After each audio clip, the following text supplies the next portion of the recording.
Hello, Gary Bonnell here again.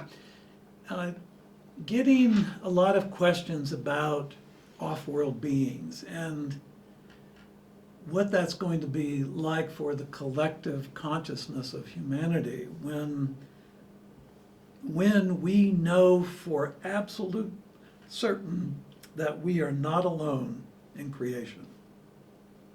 That not only are we not alone, but there are many, many different forms of intelligent life in our universe. And these beings have actually, these off-world beings that are going to reveal themselves in 2027, they are thought-based beings. And one of the reasons why the revelation is there is because the transmutational, excuse me, the transmutation knot placed on our DNA a long time ago for us becoming thought-based. We need to see an example of that. We need to see that expressed so that that knot then can unravel and we can begin to become thought-based beings and energy beings. And this is important because if the human race is to leave Earth and go out into creation, finding new homes, finding new expressions, we can't do that in our gravity-based physical bodies. We just can't. The first trip out of our solar system would destroy those bodies. And when we really look at what it is to travel through creation at the velocity of thought, it's pretty astounding. And these off-world beings are going to share with us their transmigration technology.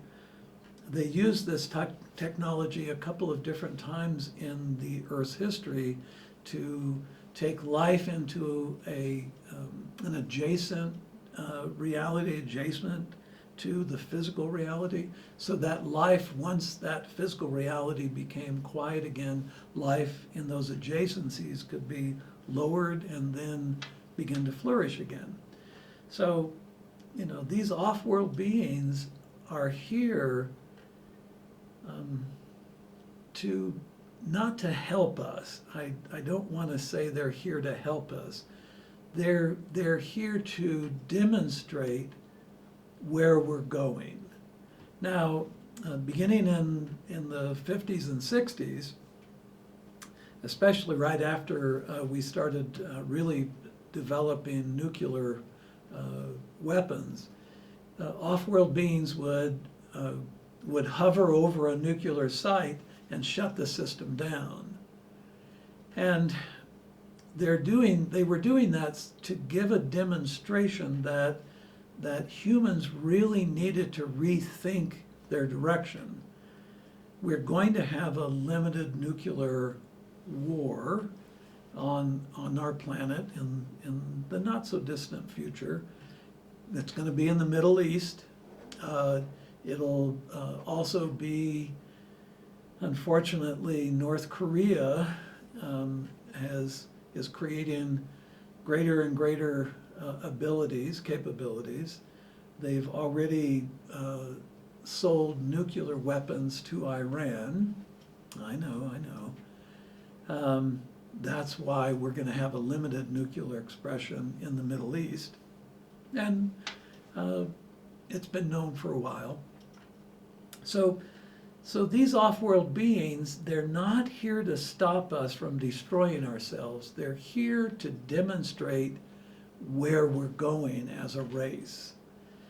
And yes, there'll be people who try to destroy off-world beings. Religious zealots, people who believe that these off-world beings are in fact creations of the devil, of Satan.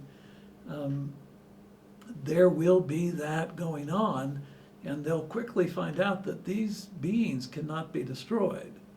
That it's not that they're immortal, but it's that they're thought-based. So you point a gun at them, pull the trigger, and they're not there. Marvel Studios and all of our science fiction space stuff has been preparing us for some of this. But these off-world beings are important to our next step, our next transition.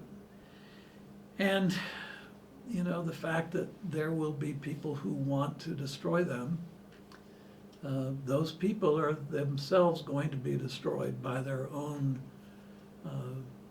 lack of compassion, their own lack of understanding. During that 12-day period, they will literally go crazy, go insane. I know that's tough because it's a lot of them. So anyway, enlightenment is real important for people to move through this transition into this next step. It's extremely important. Enlightenment is. It's extremely important that we understand what these off-world beings are here for. Again, they're not here to keep us from harming ourselves. They're here as a demonstration of what we will be. So, thanks for listening. We'll stay in touch. Thanks. Bye for now.